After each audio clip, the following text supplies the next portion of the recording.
성도 여러분 안녕하십니까? 2026년 2월 24일 화요 새벽 말씀 함께 나누겠습니다. 함께 나누실 하나님 말씀은 요한복음 7장 37절에서 52절까지입니다. 본문은 예수를 믿는 자 안에 생수의 강이 흘러넘침에 대한 주님의 가르침을 기록하고 있습니다. 본문을 통해서 생수의 강은 성령 충만이며 편견을 뿌리 뽑아야 함에 대해서 묵상하겠습니다. 첫째 묵상할 내용은 생수의 강은 성령 충만이라는 것입니다. 본문 37절에 보시면 명절 끝날 곧 큰 날에 예수께서 서서 외쳐 이르시되 누구든지 목마르거든 내게로 와서 마시라 하였습니다. 여기서 명절 끝날이란 초막절 끝날을 의미합니다. 유대인들은 7일간 초막절을 지켰는데 그동안 제사장들은 실로암 연못에서 물을 길어다가 성전 제단에 붓는 의식을 행하였습니다. 이 물의식의 근거가 되는 말씀은 이사야 12장 3절입니다. 그러므로 너희가 기쁨으로 구원의 우물들에서 물을 기르리로다 하였습니다. 농사를 짓는 분들에게 물은 얼마나 중요합니까? 그러므로 초막절에 제단에 물을 부으면서 이들은 하나님께서 농사에 필요한 물을 부어주실 뿐만 아니라 그들의 영적 목마름도 채워주기를 기원했던 것입니다. 그리고 유대인들은 메시아께서 초막절 마지막 날에 오는 것으로도 믿고 있었습니다. 이런 초막절 풍습을 배경으로 예수님은 명절 끝날 꼭 큰 날에 누구든지 목마르거든 내게로 와서 마시라라고 하였습니다. 이것은 예수님께서 영원한 생수를 제공하시는 메시아 되심을 알리는 것입니다. 본문 38절 보시면 나를 믿는 자는 성경의 이름과 같이 그 배에서 생수의 강이 흘러나오리라 하시니라고 하였습니다. 여기서 그 배란 사람의 심층부여 전인격을 의미합니다.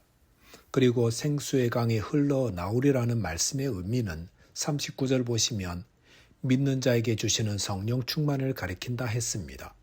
즉 성령 충만은 우리의 배에서 생수의 강으로 흘러나오듯 우리 인격 안에 기쁨과 평안이 충만케 되는 것을 뜻합니다. 그런데 그 흘러나오는 생수는 마치 홍수가 났을 때에 문틈으로 창틈으로 물이 솟아나와 집안을 가득 채우듯 우리 안에 충만케 채워버립니다. 그 결과 그리스도로 충만한 인생 되고 그리스도의 증인 되게 해 주십니다. 그러므로 예수님의 그를 믿는 자에게 주시는 가장 큰 선물이 무엇이겠습니까? 그것은 곧 성령 충만입니다. 그렇다면 이 성령 충만은 누가 받습니까? 나를 믿는 자라 했습니다.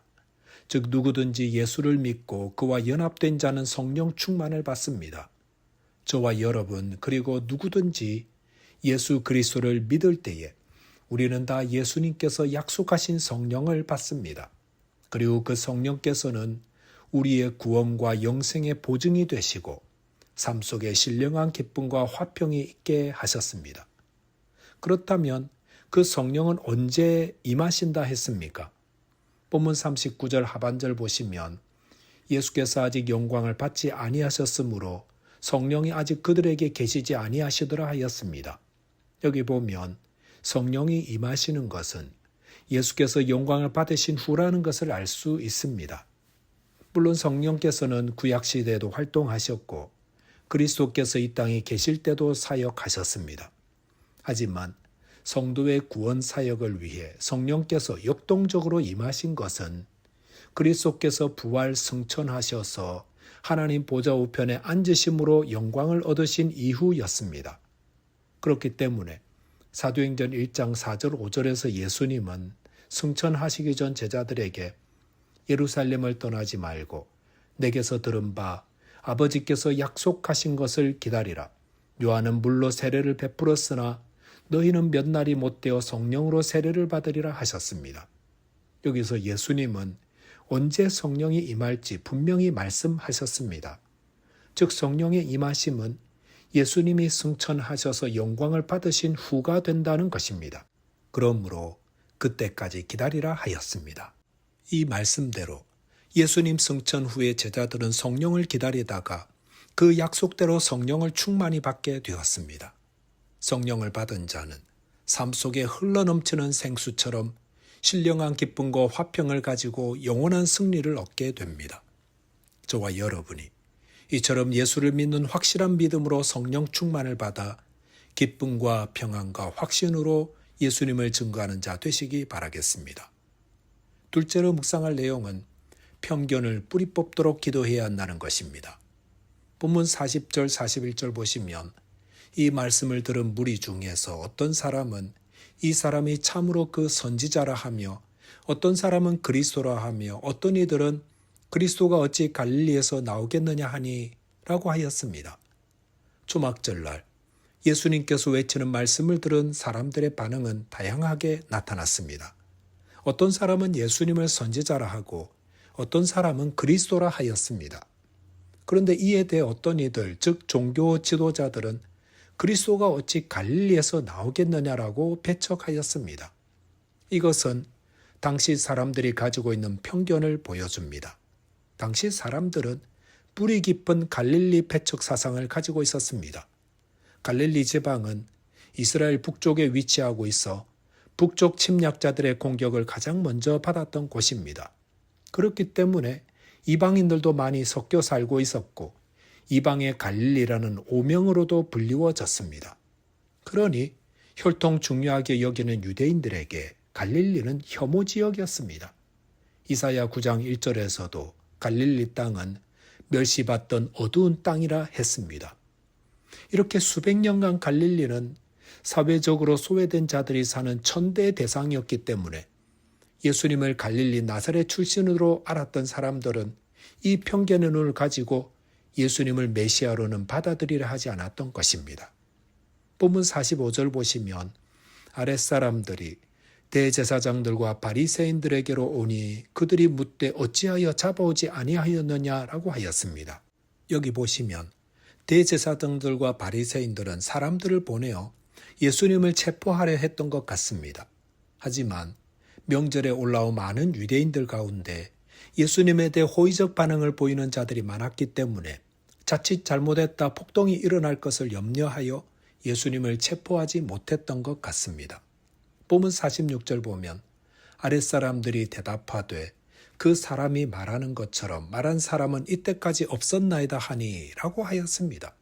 여기 보면 예수님을 체포하러 갔던 사람들은 예수님이 하시는 말씀을 듣고 깊은 인상을 받았던 것을 알 수 있습니다. 이것은 누구든 편견 없이 예수님의 말씀을 들을 때에 진리로 인도되며 큰 감명을 받게 됨을 보여줍니다.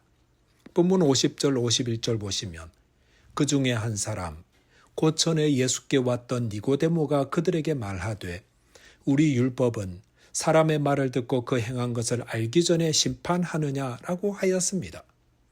유대교 지도자들이 아랫사람들을 다그치고 있을 때에 사내들인 공의회의 의원인 니고데모가 예수님을 지지하는 발언을 하였습니다.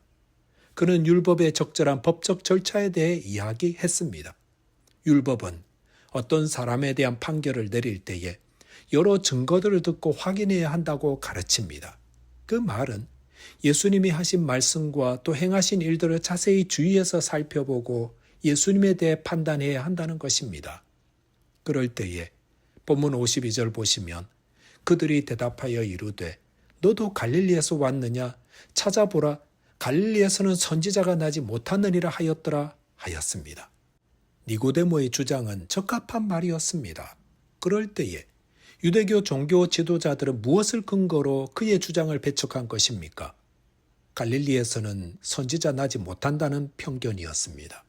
그 편견이 더 이상 객관적 검토를 하지 못하게 만들었고 무조건 예수님을 배척하게 하였습니다. 편견은 얼마나 무서운 것입니까? 편견은 자신들이 믿는 동료와 아랫사람들도 다 잘못되었다고 비난하기를 서슴지 않습니다. 이것은 편견을 버려야 진리를 따르며 주님과 이웃을 바로 섬길 수 있음을 말해줍니다. 편견은 교회 안에도 있습니다. 바울 사도는 고린도 교회 안에 있었던 파당짓는 편견에 대해 책망하였습니다. 교회 안에서는 당짓는 일을 뿌리 뽑아야 합니다. 편견을 갖고 당짓는 것은 편견의 담을 헐기 위해 오신 주님의 뜻을 거스리는 것입니다. 오늘날 한국 사회는 편견으로 인해 얼마나 나라가 혼란스럽습니까? 그러므로 저와 여러분이 이 편견의 안개를 거두어 주시도록 간구하되 교회 안에서 참된 연합이 이루어지기를 위해서도 힘쓰는 자 되시기 바라겠습니다. 기도하겠습니다.